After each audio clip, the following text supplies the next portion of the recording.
जय हिंद दोस्तों। तो कैसे हैं आप लोग? आशा करता हूँ अच्छे ही होंगे। तो आज हम लोग फिर से मौजूद हैं एक नई क्लास के साथ, जिसमें गोधूली भाग 2 का जो गदखंड है, ठीक है, क्या है गदखंड जो है, इसका जितना भी ऑब्जेक्टिव है उन सभी को आज हम लोग जो है क्या करेंगे, सॉल्व करेंगे। ठीक है, तो अगर हम बात करें तो हमारा चैप्टर का नाम क्या है, तो चैप्टर का नाम देखिए, नाम क्या है, श्रम विभाजन और जाति प्रथा। इसका जो भी निबंध था उन सभी को हमने क्या किया है, इससे पहले वाली क्लास में हमने इसको ख़त्म कर दिया है। तो अब है ऑब्जेक्टिव की बारी। तो आइए देखते हैं एक एक करके ऑब्जेक्टिव क्या बोल रहा है। पहला, बुद्धि ने बुद्धिनिज्म एंड कम्युनिज्म किसकी रचना है? बुद्धिनिज्म एंड कम्युनिज्म किसकी रचना है? ऑप्शन है मैक्स मुलर की, अमरकांत की, महात्मा गांधी की और भीमराव अम्बेडकर की। अगर आपने इसका चैप्टर का अगर आपने सुना होगा पूरा कहानी, तो आपको पता होगा ये जो है ना, हम आपको बताए थे किसका था। तो ये भीमराव अम्बेडकर का था। किसका था? भीमराव अम्बेडकर का था। अगला क्वेश्चन है कि हु आज सुद्राज, ठीक है, क्या क्वेश्चन है, हु आज सुद्राज किसकी रचना है? तो ये भी आपको पता होगा कब, जब आपने इसका कहानी देखा होगा तब। पहला ऑप्शन है यतेंद्र मिश्र, दूसरा है अमरकांत, तीसरा है महात्मा गांधी और चौथा क्या है, भीमराव अंबेडकर। तो आपको पता है कि हमारा आंसर क्या हो जाएगा, डॉक्टर भीमराव अंबेडकर। आगे है कि मानव मुक्ति के पुरोधा किसे कहा गया है? मानव मुक्ति के पुरोधा किसे कहा गया है? तो आपको पता है जिसका चैप्टर चल रहा है वही होगा। पहला है नलिन विलोचन शर्मा, ये तो हो नहीं सकते। यतेंद्र मिश्र, ये तो हो नहीं सकते। अमरकांत, ये भी नहीं होंगे। तो हमारा आंसर क्या हो जाएगा, मानव मुक्ति के पुरोधा जो है किसे कहा गया है, भीमराव अंबेडकर को कहा गया है। आगे है कि भारत में जाति प्रथा का मुख्य कारण क्या बनी हुई है? आपको पता है कि भारत में जाति प्रथा का मुख्य कारण जो है क्या बना हुआ है, उद्योग, बेरोजगारी बना हुआ है, या गरीबी बना हुआ है, या अमीरी बना हुआ है, या उद्योग धंधों में कमी बना हुआ है। तो आपको पता होना चाहिए कि हमारा क्या है, उद्योग धंधों में कमी है। अगला क्वेश्चन है कि जाति प्रथा स्वाभाविक विभाजन नहीं है, क्यों? आपको पता होना चाहिए कि जाति प्रथा स्वाभाविक विभाजन नहीं है, क्यों? क्योंकि भेदभाव के कारण, शायद सही हो सकता है, शोषण के कारण, ये भी सही है, और गरीबी के कारण, ना ना ये सब तो है ही, साथ में रुचि पर आधारित तो नहीं होने के कारण। ठीक है, क्योंकि लोगों को जब उनके रुचि के आधार पर काम नहीं मिलता है तो वो लोग जो है ना उस काम को क्या करते हैं, टालो भाव से करते हैं, मतलब ना ही के बराबर करते हैं अगर देखा जाए तो। ठीक है, अगला क्वेश्चन है कि श्रम विभाजन और जाति प्रथा के लेखक कौन है? आपको पता होना चाहिए श्रम विभाजन और जाति प्रथा के लेखक। ऑप्शन सुनिए, डॉक्टर राम मोहन लोहिया, अगला है बाबा साहेब भीमराव अम्बेडकर, डॉक्टर संपूर्णानंद महात्मा गांधी। ठीक है, तो आपको यहाँ पे ऑप्शन में क्या मारना है, डॉक्टर भीमराव अम्बेडकर। अगला है कि लेखक की दृष्टि में विडंबना की बात क्या है? आपको पता होना चाहिए कि लेखक की दृष्टि में बोल रहा है, पहला ऑप्शन कि जातिवाद के पोषकों में कमी नहीं है, या जातिवाद के पोषक नग्न हैं, आर्थिक दृष्टि से जातिवाद उचित है, और जातिवाद लोकतंत्र के विरुद्ध नहीं है। हमने आपको बताया था क्या चीज़, जातिवाद के पोषकों में कमी नहीं है। ठीक है, अगला है कि लेखक की दृष्टि में आदर्श समाज कैसा होना चाहिए? हमने आपको बताया था, ठीक है, कि लास्ट में कि लोगों को एक दूसरे के प्रति कैसे, जिसमें स्वतंत्रता, क्षमता और भ्रातृत्व, यानी लोगों को एक दूसरे के प्रति जो है ना एक तरह से भाईचारा की भावना से रहना चाहिए। कैसे रहना चाहिए, भाईचारा की भावना से रहना चाहिए। अगला है कि जिसमें सभी धन हो, ना ना ऐसा नहीं, कोई बात नहीं है, जिसमें सभी धन पढ़े लिखे हो, ना, जिसमें सभी स्वस्थ हो, ऐसा कोनो बात नहीं है, सभी को बस एक तरह से क्या करना है, एक दूसरे के साथ भाईचारा के भाव से रहेगा तभी हो सकता है। आगे है कि लेखक बेरोजगारी का प्रमुख और प्रत्यक्ष कारण किसे मानता है? लेखक जो है बेरोजगारी का प्रमुख और प्रत्यक्ष किसे मानता है? तो आपको पता होना चाहिए, अशिक्षा को, नाना, जनसंख्या को नहीं, उद्योग धंधों में कमी को नहीं, ये भी नहीं हो सकता है। तो हमारा आंसर क्या हो जाएगा, हमारा आंसर हो जाएगा कि जाति प्रथा को। किसे मानते हैं? जाति प्रथा को मानते हैं। आगे है कि अंबेडकर की दृष्टि में भाईचारे का वास्तविक रूप कैसा होना चाहिए? आपको पता है कि उनको, उनकी दृष्टि में जो है ना भाईचारे का वास्तविक रूप की अगर बात करें तो पहला है कि दूध और शक्कर के मिश्रण की तरह, हाँ, दूध और पानी के मिश्रण की तरह, हाँ हो सकता है। तिल और तन तरूग के मिश्रण की तरह, पानी और नमक के मिश्रण की तरह। हमने आपको बताया था ये जो है ना भाईचारा की भावना इस तरह से होना चाहिए, जैसे दूध और पानी में मिल जाता है तो उसे अलग करना क्या होता है, मुश्किल हो जाता है। तो हमारा ऑप्शन नंबर क्या हो जाएगा, बी हो जाएगा। अगला क्वेश्चन की अगर हम बात करें तो अगला क्वेश्चन है भारतीय संविधान के निर्माण में महत्वपूर्ण भूमिका किसकी है? ठीक है, ऑप्शन सुनो, ऑप्शन है कि भीमराव अंबेडकर की, ज्योतिबा फूले की, महात्मा गांधी की और रजो गोपालचारी की। तो आपको पता होना चाहिए किसकी रचना है या किसका महत्वपूर्ण भूमिका है। तो महत्वपूर्ण भूमिका किनका है? डॉक्टर भीमराव अंबेडकर या बाबा साहेब भीमराव अंबेडकर की। आगे है कि सभ्य समाज की आवश्यकता क्या है। आपको पता होना चाहिए कि सभ्य समाज की आवश्यकता जो है, मुख्य रूप से अगर हम बात करें तो यहाँ बोल रहा है पहला जाति प्रथा, श्रम विभाजन, अनुबंध और दूध पानी। ऐसा कोई बात नहीं है, हमारा श्रम विभाजन यानी लोगों को काम जो है बांट दिया गया है, इस यही जो है सबसे ज़्यादा क्या है? आवश्यकता है। ठीक है।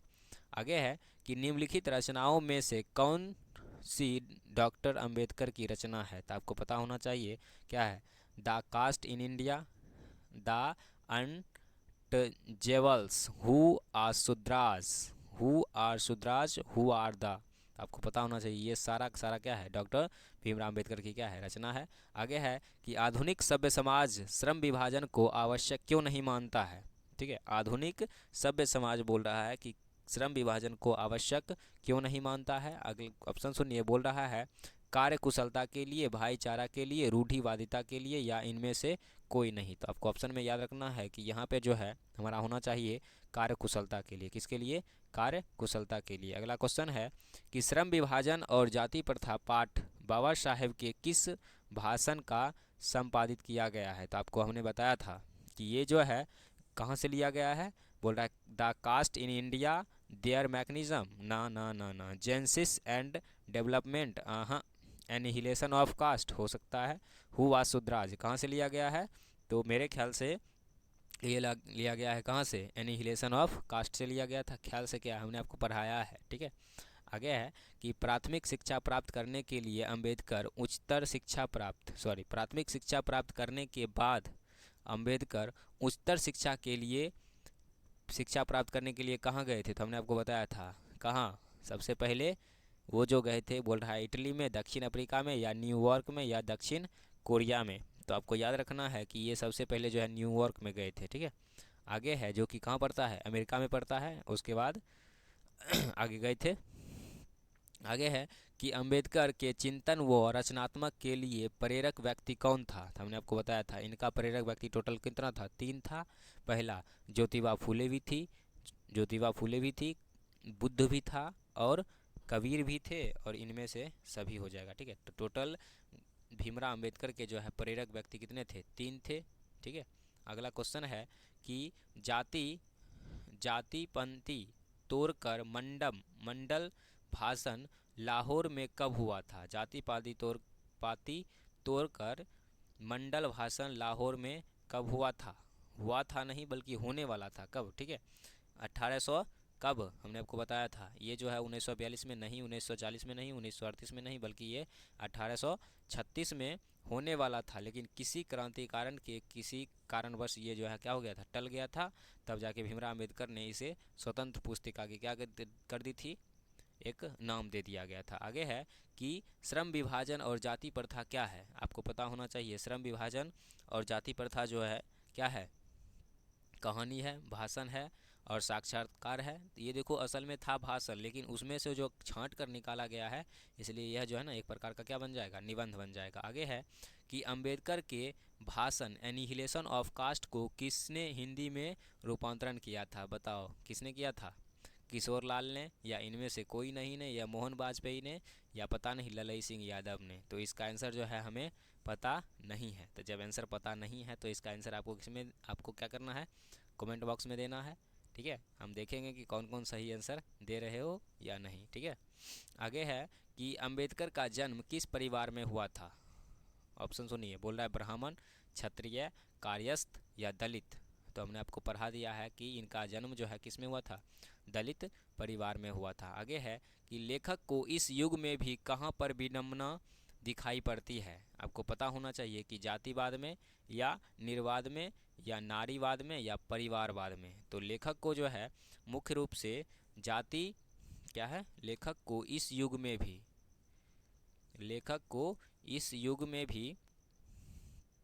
कहाँ चला गया? हाँ, कहाँ पर विडंबना दिखाई पड़ता है। लेखक को इस युग में भी कहाँ पर विडंबना दिखाई पड़ता है। तो ऑप्शन सुनिए, ऑप्शन क्या है? जातिवाद और नारीवाद में और निर्वादी में और परिवारवाद में। तो आपको पता होना चाहिए यहाँ पर जो है इसका आंसर क्या हो जाएगा, जातिवाद में क्या होगा, जातिवाद में हो जाएगा। ठीक है, आगे होगा कि डॉक्टर अंबेडकर के माता का नाम क्या था। आपको पता होना चाहिए, ये तो शायद आपके चैप्टर में नहीं था लेकिन फिर भी जान लीजिए। बोल रहा है ऑप्शन में रीनाबाई, कुंतीबाई, शीलाबाई और भीमाबाई। तो आपको याद रखना है कि इनके माता का नाम जो था क्या था, भीमाबाई था। क्या नाम था, भीमाबाई। आगे है कि डॉक्टर अंबेडकर ने पीएचडी की उपाधि कब धारण की थी। ठीक है, ये भी आपके चैप्टर में नहीं था, फिर भी पढ़िए। ऑप्शन नंबर बोल रहा है कि 1920 में, 1918 में, 1916 में या 1914 में। तो ये आपको याद रखना है कि इन्हें जो है पीएचडी की उपाधि 1916 ईस्वी में मिला था। कब मिला था, 1916 ईस्वी में। अगला क्वेश्चन है कि the caste in India their mechanism किसकी रचना है। तो आपको पता होना चाहिए किसकी है, महात्मा गांधी की, सुखदेव की, राम मोहन लोहिया की, नहीं बल्कि किसकी है, बाबा साहेब भीमराव अम्बेडकर की है। आगे है कि आदर्श समाज स्वतंत्रता, समानता, भारतीत्व पर आधारित होगा, यह किसने कहा था। तो ये बात जो है मैक्स मुलर नहीं कहे थे, बिरजू महाराज नहीं कहे थे, आज्ञा नहीं कहे थे, बल्कि कौन कहे थे, बाबा साहेब भीमराव अम्बेडकर कहे थे। आगे है कि पेशों का दोषपूर्ण या दोष पूर्व निर्धारण करती है। पेशों का दोष पूर्व निर्धारण कौन करती है।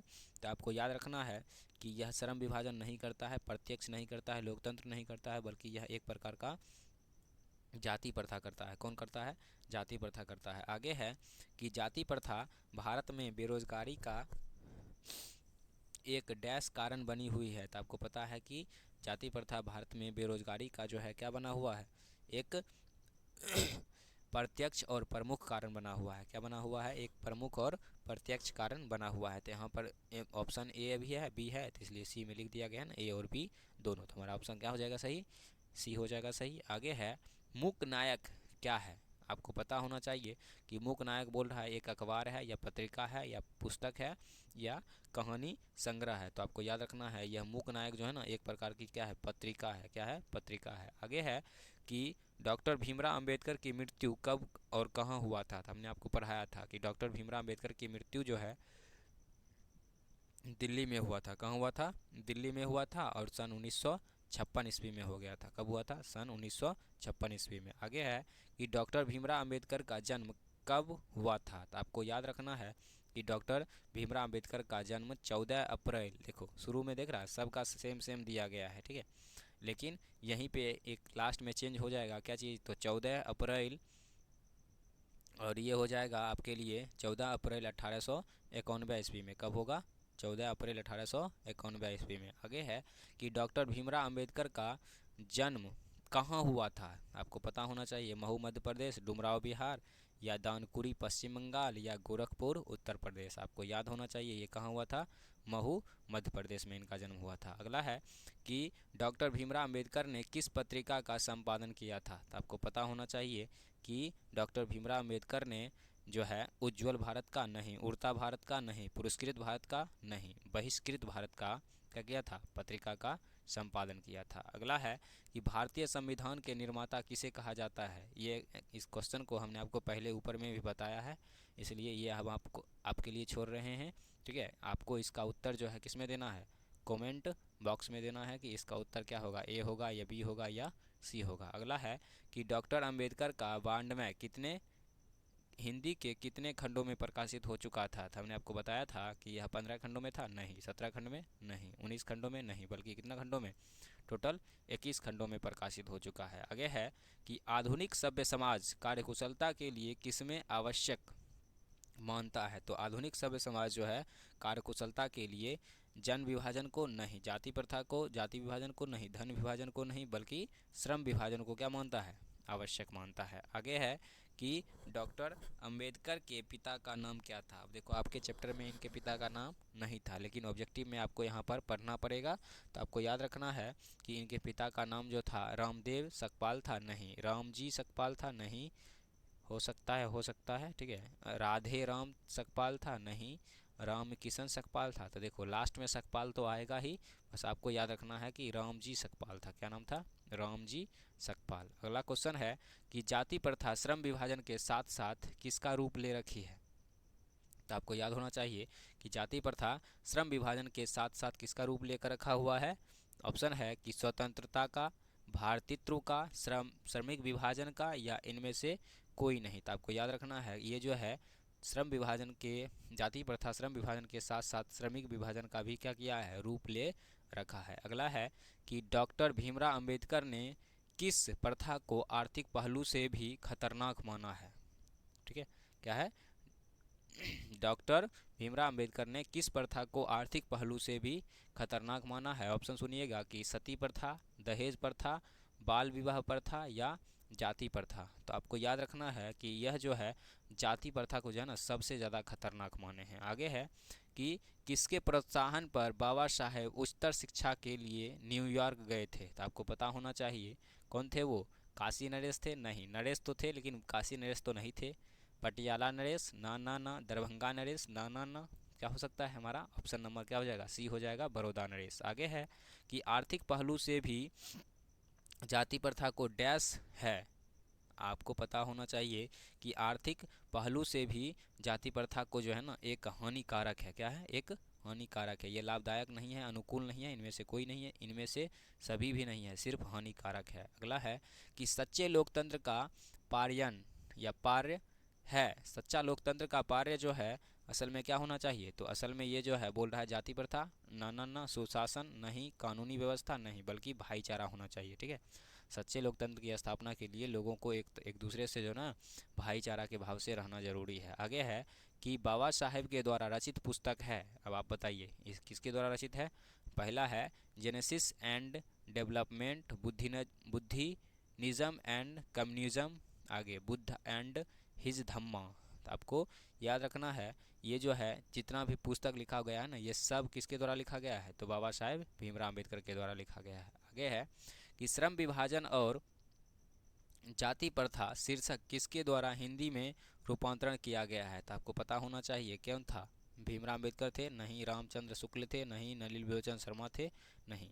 अगर तुम इस क्वेश्चन पे पहुंचे हो तो इससे पहले हमने आपको इसके लिए छोड़ दिया था जगह, लेकिन इसको हम बना देंगे। ठीक है, कौन थे, ललई सिंह यादव थे। ठीक है, आगे है कि आधुनिक मनु कहा गया है। आपको पता होना चाहिए आधुनिक मनु किसे कहा गया है, डॉक्टर राजेंद्र प्रसाद को? हाँ। महात्मा गांधी को? नहीं। सच्चिदानंद सिन्हा को? हाँ। किसको कहा गया है, भीमराव अंबेडकर को कहा गया है। आगे है कि विडंबना का अर्थ क्या होता है। तो आपको याद होना चाहिए कि विडंबना का अर्थ क्या होता है, क्या प्रवाहित होती है, वधुत्व होता है, आकांक्षी होती है? नहीं, उपहास होता है। क्या होता है, उपहास होता है। आगे है कि भारत की राष्ट्रीय क्षमता का पूर्ण विकास किस व्यवस्था में संभव है। आपको पता होना चाहिए कि भारत की राष्ट्रीय क्षमता का पूर्ण विकास जो है किस व्यवस्था में, समानतावादी व्यवस्था में, पूंजीवादी व्यवस्था में, समाजवादी व्यवस्था में, या इनमें से कोई नहीं। तो आपको याद रखना है कि इसका पूर्ण विकास जो है समाजवादी व्यवस्था में क्या हो सकता है, संभव हो सकता है। ठीक है, तो इस प्रकार से हमने क्या किया, इसका जितना भी ऑब्जेक्टिव था टोटल हमने 47 ऑब्जेक्टिव को सॉल्व किया है। ठीक है, और जिसका आंसर हमने नहीं दिया है तो उस सबको जो है ना आपको कमेंट बॉक्स में उसका आंसर क्या करना है, देना है। ठीक है, तो तब तक के लिए रहने देते हैं, आज के लिए इतना ही। तब तक के लिए ओके बाय। ठीक है, मिलेंगे नेक्स्ट क्लास में।